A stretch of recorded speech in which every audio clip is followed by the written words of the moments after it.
Spark plug reading 101. Okay. I'm going to go over some basics here.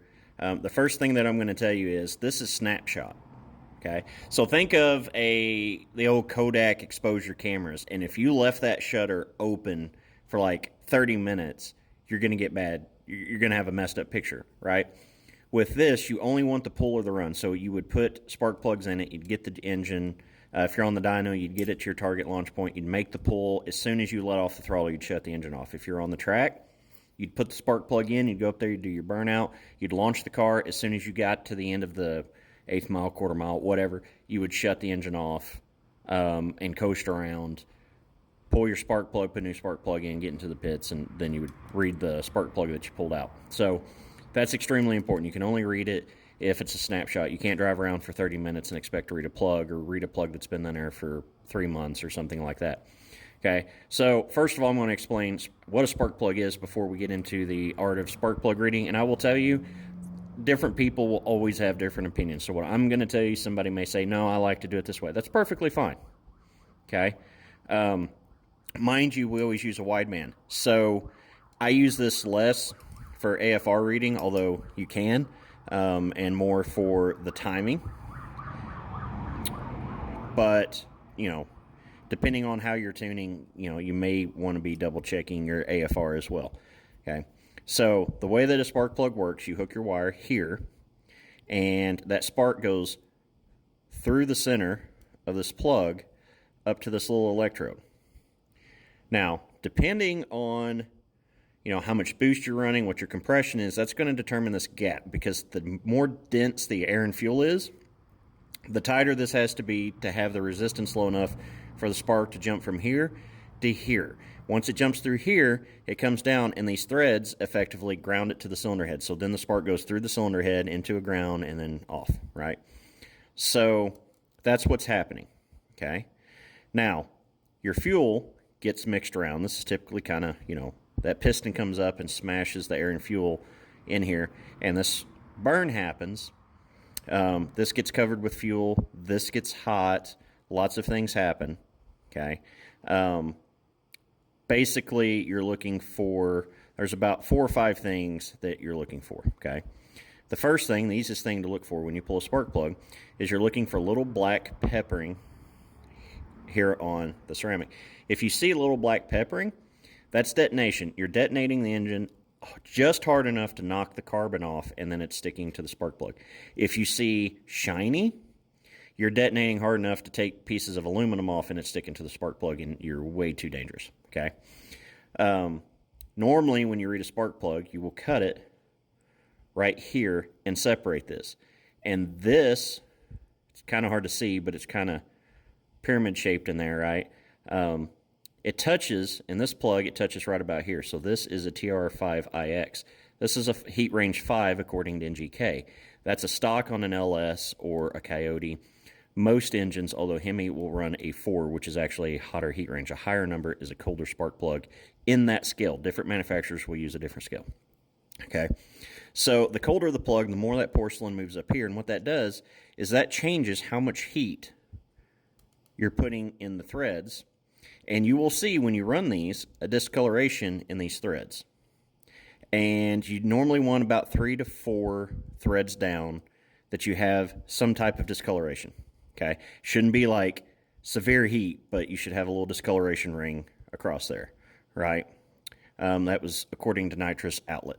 So now, a colder plug, you're going to move this up. You'll see it up here. This one you can see is going to be like down in here, okay?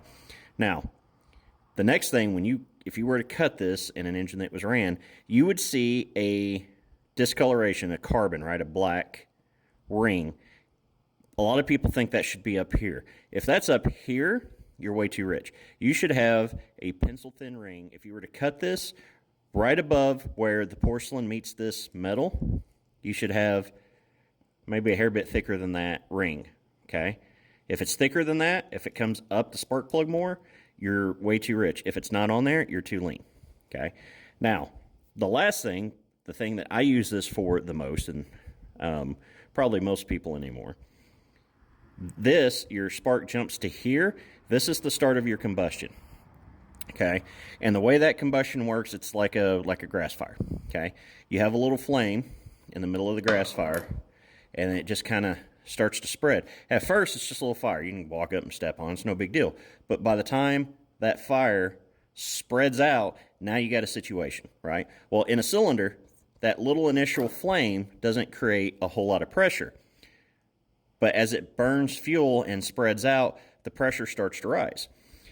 And if you had a 360-degree circle here, right, and straight up is top dead center, and your piston's at top dead center, about 17 degrees after top dead center, you want peak cylinder pressure pushing the piston down. But much like a grass fire, it doesn't start immediately. You actually have to lead it. And your ignition timing is actually before the piston gets to top dead center. So if they say you're running 20 degrees of advance, it's called advance because you're 20 degrees before top dead center, right? That changes based on cylinder design. So like an old small block Chevy a lot of times runs 34 to 36 degrees. A cathedral port LS is 28 to 29. Your rectangular port LS7 stuff, you start getting near 24. Coyotes, 26 to 28. On E85, they're 30. It just depends. Different engines are going to like different timing. Now, that being the case, this basically acts as a temperature gauge, okay, for cylinder temperature. And you can read this and see how hot your cylinder was getting. And what you're doing is you're going to reference the fuel that you're burning because different fuels have a different point that they're going to auto-detonate. Okay, they're going to detonate because of general heat, and that's what you don't want. So if you don't have a whole lot of heat, this is going to change colors. If you've seen like a stainless steel header after you've ran it and the colors change, starts up by the engine and it starts working its way down, that's exactly what happens with this. If you'll see almost a light blue band, and as it gets hotter, it will move this way, okay? It will move down. So when if you start with real light timing, your band should be here, or maybe not even on there. If you're too low, if you have an engine that likes 26 degrees and you start with 15 degrees of timing, it may not even change the color of this enough to notice.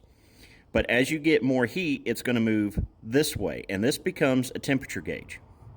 Now, different fuels like different temperature. My understanding is methanol, you would typically be a little closer up here. On E85, you would be about 45 degrees.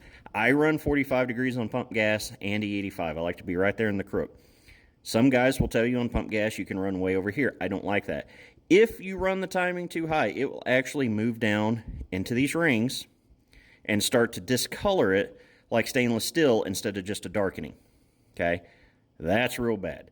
So what my post was about is one time, and I don't remember who it was, don't ask me because I don't remember. But I saw where a tuner was saying that they were down here and it was safe because the heat travels this way. So they were setting the mark over here to be safe. That's the exact opposite. Okay? That heat starts here and comes down. And if you think over here is safe, you're sending some cars out the door that are way, way too hot. In my opinion, right? Different people are going to have a different opinion. Like I said, if you do some research, you'll find a lot of people think pump gas should be right here. I don't like to run them right there. I like about 45 degrees.